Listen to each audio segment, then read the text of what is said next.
Alors, l'assurance maladie s'est vu confier une mission. Cette mission, c'est de contribuer au repérage des personnes qui ont été en contact avec un patient malade du Covid et de repérer les personnes donc, qui ont été en contact.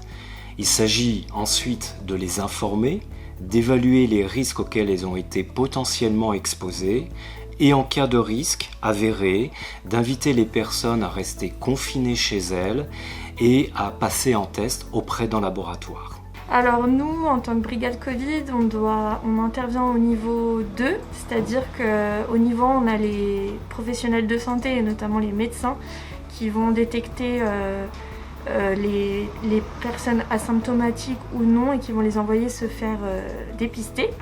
Une fois qu'ils sont rentrés, ils vont les rentrer dans un outil qui s'appelle Contact Covid. Une fois qu'ils sont à l'intérieur et qu'ils sont diagnostiqués positifs, nous on y a accès et on va les appeler pour faire la liste de leurs cas contacts, c'est-à-dire des personnes avec qui ils ont été en contact.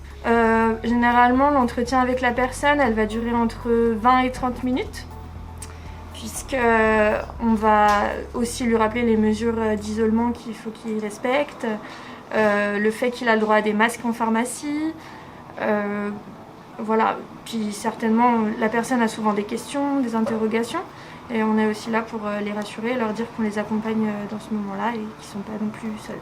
Souvent, les questions qu'on a, c'est qu'est-ce que c'est qu'un cas contact, comment on peut identifier un cas contact d'un cas qui n'est pas un cas contact. Voilà, ça va être la plus grande des questions. Sinon, après, ils sont très coopératifs et on n'a aucun problème avec tous ceux qu'on a contactés jusqu'à maintenant. Alors un cas contact, c'est une personne avec qui on a par exemple partagé un repas, avec qui il y a eu un rapprochement, c'est-à-dire une accolade, une embrassade, etc. Sans masque, bien sûr.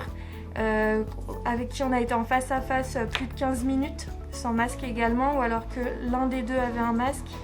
Voilà, c'est pas quelqu'un qu'on va croiser dans la rue, croiser dans les escaliers, etc.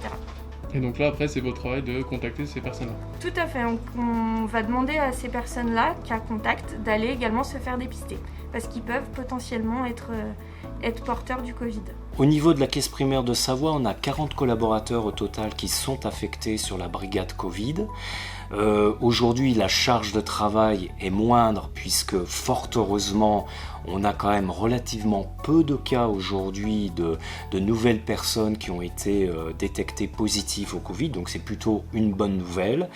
Mais au total, nous avons quand même 40 collaborateurs sur le plateau qui travaillent 7 jours sur 7, de 8h à 19h. Dans un certain nombre de situations, nous assurons des signalements. Déjà des signalements auprès de l'Agence régionale de santé, lorsque nous avons des cas dans des collectivités, soit parce qu'il y a beaucoup de monde concerné, soit parce qu'on est dans une collectivité sensible. L'exemple typique, par exemple, c'est une école. Et puis, il se peut aussi que des personnes doivent être confinées, mais pour autant ne peuvent pas être confinées à domicile, parce qu'elles ont quelqu'un dans l'entourage, par exemple, qui est fragile. Et dans ce cadre-là, on invite les personnes à prendre contact avec la cellule d'appui à la préfecture, et la cellule d'appui à la préfecture va trouver des solutions d'hébergement provisoire, mais également des solutions éventuellement d'aide au portage des repas, pour que personne, je dirais, ne se retrouve en difficulté lorsqu'elle doit être confinée à domicile.